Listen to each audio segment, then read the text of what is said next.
And I remember after the opening ceremony, we were all sitting in the control booth. We had some champagne. Everyone was relieved but excited about what we had done. And I said to my crew chief, that was pretty great, wasn't it, Rich? Everything go all right?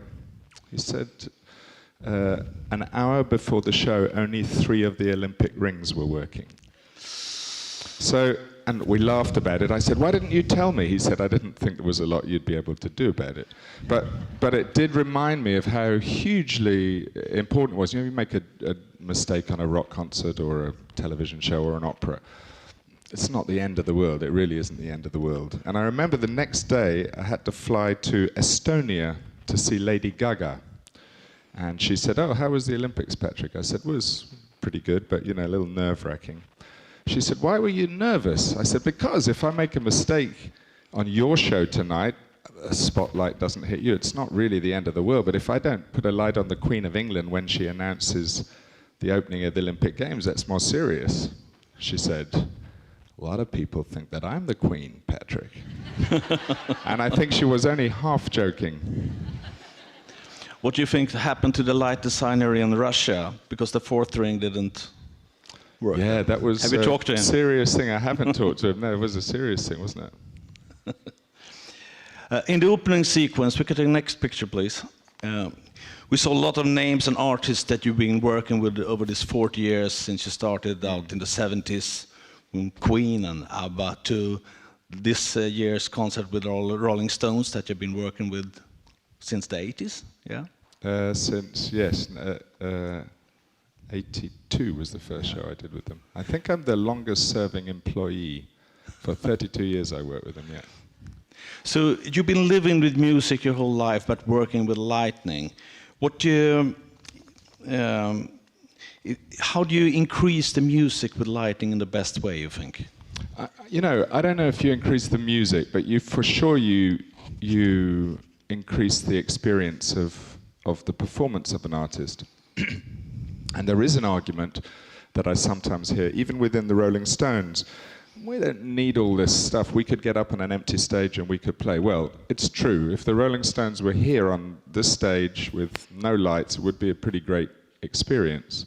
But if you're in an arena, if you're in a stadium, you have to make that part of the show. And I always say to the artists, when I'm talking about how we're going to make the lighting and the staging and the special effects, and they're very involved in it, it's important to have them involved in it. And I say, all shows get boring after 7 or 8 numbers. How can you say that? But it's true. If you're sitting there and you have the best rock band in the world, after 6 or 7 songs, you sort of want something to be a little bit different. So we make a change in the scenery, or somebody comes on from a different place, or they change how they play the instruments.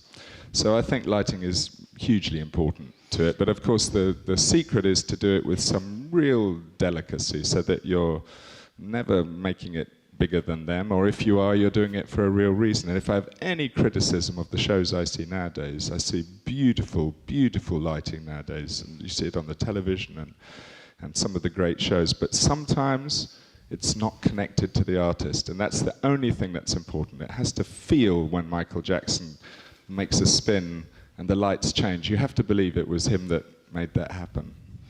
If you had to show one performance or project you've been working with, not Michael Jackson, another one, from a creative point of view, if you had to choose one, what should it be? And why? I think the best lighting I ever made was for Stevie Wonder. And I worked with him many, many years ago, and I could talk to him quite comfortably about lighting. And I would talk to him about color. And he would say, I'd say, red, if you make a hot, sexy song, I make this red thing. He could sort of understand that, but he could never understand what was vision. And he used to call it that other thing. So that other thing. And I thought I can't ever describe to him what that other thing is, but I could take it away from everybody else in the audience. And I explained the idea to him, and the next night we were in the Budokan in Tokyo, where Abba made their last performance. And he finished a song, and he said, hey, Patrick, turn out all the lights. And very slowly we turned down all the lights on the stage, and we turned down the lights in the auditorium, and the musicians turned down their lights, and the sound engineer turned down his lights. And he started to play on the piano Visions of My Mind, that beautiful song with his hope for a better place, the world a better place. I can see Martin Luther King, I can see John Lennon, and for 7 minutes he played in complete darkness. And the connection between the audience and the performer, I never felt anything as strong or as visceral or as real in all the years I've been working. And it involved turning out all the lights, so probably it was the best. Fantastic. Fantastic.